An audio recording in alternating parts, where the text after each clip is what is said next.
अरे तेरी बहू अब तक सो रही है और तू रसोई में नाश्ता बना रही है क्या मालती। तूने तो अपने को घर की मालकिन से नौकरानी बना लिया। मालती की पड़ोसन सुबह सुबह चीनी लेने आई और मालती को काम करता देख सहानुभूति दिखाकर चली गई।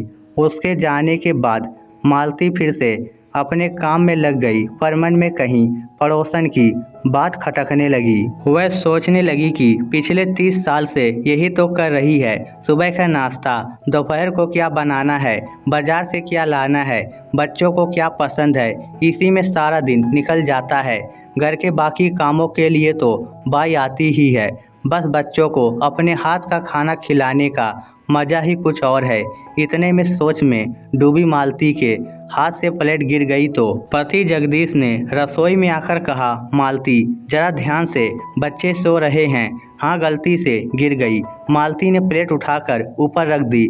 आज से पहले भी छुट्टी वाले दिन सुबह नाश्ता बनाते हुए कभी कोई बर्तन गिरता तो जगदीश यही कहते कि बच्चे सो रहे हैं। बस फर्क इतना था, तब मेरा बेटा और मेरी बेटी सो रहे होते थे और आज बेटा और बहू। एक दिन रविवार का दिन था, इसलिए बच्चे देर तक सो रहे थे, वरना रोज तो 8 बजे तक ऑफिस के लिए निकल जाते हैं। तुम इतनी सुबह सुबह रसोई में क्या कर रही हो? जगदीश ने रसोई में आकर मालती से पूछा। मालती बोली, कुछ नहीं जी, आज रविवार है ना, तो राघव और निशा की छुट्टी है।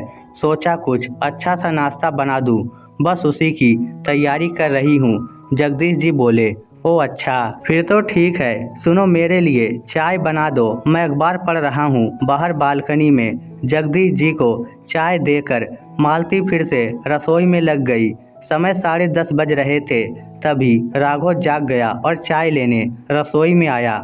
माँ, 2 कप चाय बना दो। निशा भी उठ गई है, बाथरूम में गई है। और हाँ माँ, जल्दी तैयार हो जाओ, हम सब फिल्म देखने जा रहे हैं। मालती ने पूछना चाहा कि चाय लेने निशा क्यों नहीं आई और फिल्म का प्रोग्राम कब बना, लेकिन ये सब पूछने से पहले राघव अपने कमरे में जा चुका था। अरे वाह, फिल्म मज़ा आ गया। आज की छुट्टी का तो अच्छा इस्तेमाल हो जाएगा। मालती, मैं तो चला नहाने, तुम मेरी वह नीली वाली कमीज जरा इस्त्री कर देना। जगदीश फिल्म की बात सुनकर खुश हो गए और गुनगुनाते हुए नहाने चले गए। मालती जी अभी रसोई में थी कि निशा आ गई। अरे मम्मी, आप अभी तक यहीं हैं? 12 बजे का शो है, चलिए जल्दी से तैयार हो जाइए, चाय मैं बनाती हूँ। मम्मी, आप वह गुलाबी साड़ी पहनना, वह रंग आप पर बहुत अच्छा लगता है। राघव भी अभी तक रसोई में आ गया था। निशा, ये फिल्म का प्रोग्राम कब बना? मैंने नाश्ते की सारी तैयारी कर रखी थी। मालती जी अपनी बहू से बोली। बात पूरी होने से पहले ही निशा की जगह राघव बोल पड़ा। मम्मी, रात को निशा ने प्रोग्राम बनाया और फिर इंटरनेट पर ही बुकिंग भी कर ली। अब प्लीज़ जल्दी चलो ना। मम्मी, नाश्ता हम डिनर में खा लेंगे। राघव ने माँ का हाथ प्यार से पकड़ा और कमरे तक ले आया। बचपन से ही माँ राघव को कभी किसी बात के लिए मना नहीं कर पाती थी। यहाँ तक कि जब उसने निशा को पसंद किया था, तब भी मर्जी ना होते हुए भी मालती ने हाँ की थी, ताकि राघव खुश रह सके। राघव जितना चुलबुला और बातूनी था, निशा उतनी ही शांत थी। मालती जी को शादी के कुछ ही दिनों में महसूस होने लगा था कि निशा राघव के अधिकतर फैसले खुद लेती थी, चाहे वह किसी के घर डिनर का हो या कहीं घूमने जाने का। फिल्म देखने गए परिवार के चारों सदस्यों ने बहुत मज़ा किया। फिल्म ठीक थी, पर रात को किसी ने खाना नहीं खाया और मालती जी को सारा नाश्ता अगले दिन काम वाली को देना पड़ा। मालती की मेहनत खराब हुई और उन्हें बहुत दुख हुआ। कुछ दिनों के बाद मालती जी की पड़ोस की सहेली माधुरी के पोते का मुंडन था। तभी मालती ने सोचा कि मैं ही चली जाती हूँ। मालती ने जगदीश को फ़ोन करके बता दिया कि घर पर ताला लगा हुआ है और मैं पड़ोस में जा रही हूँ। बच्चे तो रात को लेट ही आते हैं, इसलिए उन्हें बताने की ज़रूरत नहीं। कुछ ही देर बाद मालती के फ़ोन पर निशा का फ़ोन आया। मम्मी, आप कहाँ हो? घर पर ताला लगा है, मैं आज जल्दी आ गई। मालती जी ने जवाब दिया। निशा, तुम रुको, मैं आती हूँ। मालती जी घर पहुंची तो देखा कि निशा बुखार से तप रही थी। मालती ने जल्दी से ताला खोला और उसे उसके कमरे में लिटा दिया। बुखार तेज था तो मालती ने बर्फ की पट्टियाँ उसके माथे पर रख दी। थोड़ी देर बाद निशा दवा खाकर सो गई। इतने में दरवाजे की घंटी बजी, जिसका फंक्शन मालती जी अधूरा छोड़कर आई थी। वह मालती जी को पर्स लौटाने आई थी, जो कि वह जल्दी में उसके घर भूल आई थी। क्या हुआ मालती, आप जल्दी जल्दी में निकल आई? माधुरी जी ने मालती दीदी कहती थी। मालती से पूछा तो मालती ने कहा, बस दीदी, बहू घर आ गई थी, थोड़ी तबीयत ठीक नहीं थी उसकी। क्या बात है मालती, तू भी कमाल करती है, बहू घर जल्दी आ गई तू सब कुछ बीच में छोड़कर चली आई। अरे उससे कहती कि 2 घर छोड़कर माधुरी के घर में हूँ, आकर चाबी ले जा। मालती, तेरी बहू को आए अभी सिर्फ 2 महीने ही हुए हैं और तूने तो उसे सिर पर बिठा लिया है। मुझे देख, 3 बहुएं हैं, उनकी मजाल है कि कोई मुझे कुछ कह दे। सिर से पल्ला तक खिसकने नहीं देती मैं उनका, पर तू भी क्या करेगी? बेटे की पसंद है, सिर पर तो बिठानी ही पड़ेगी।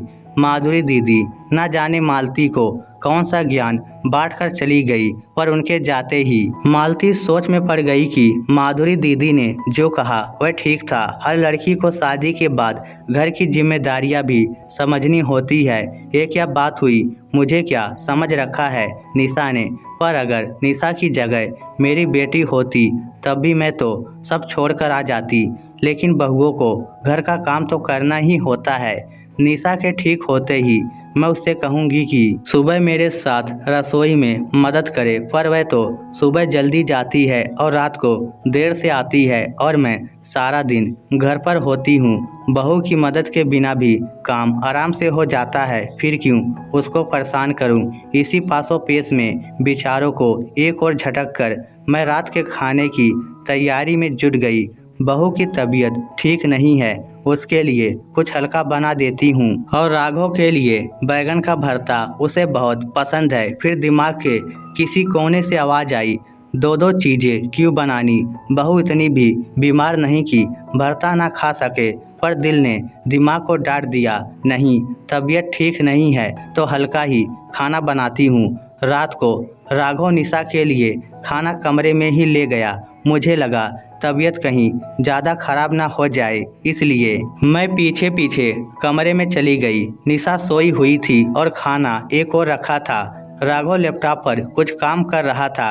क्या हुआ राघव? निशा ने खाना नहीं खाया? नहीं मम्मी, उसको नींद आ रही थी, मैं कुछ देर में खाना रखने आ रहा था। आप आ गई तो प्लीज़ इसे ले जाओ। राघव फिर लैपटॉप पर काम करने लगा। मुझे बहुत गुस्सा आया। एक तो मैंने उसकी बीमारी देखते हुए अलग से खाना बनाया और निशा बिना खाए सो गई। श्रीमती शर्मा ठीक ही कहती हैं, मैं कुछ ज़्यादा ही कर रही हूँ। मुझे निशा की लगाम खींचनी ही पड़ेगी, वरना मेरी कद्र इस घर में ख़त्म हो जाएगी। अगले दिन मैं रसोई में थी, तभी निशा तैयार होकर ऑफिस के लिए निकलने लगी। मम्मी, मैं ऑफिस जा रही हूँ। निशा, तुम्हारी तो तबीयत ठीक नहीं है, ऑफिस क्यों जा रही हो? मैंने पूछा। मम्मी, बहुत ज़रूरी मीटिंग है, टाल नहीं सकती। कल भी जल्दी आ गई थी तो काम अधूरा होगा। अपनी बात ख़त्म किए बिना ही निशा ऑफिस चली गई।